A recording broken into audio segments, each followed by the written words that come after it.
when they're trying to be or fighting each other or stuff like that. fighting each other?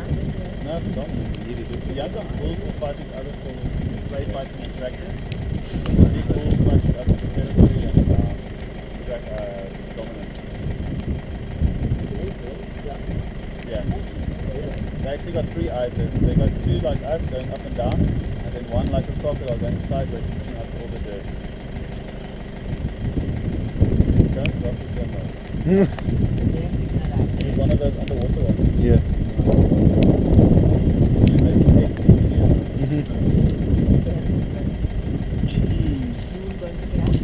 No worries. Really? Not now.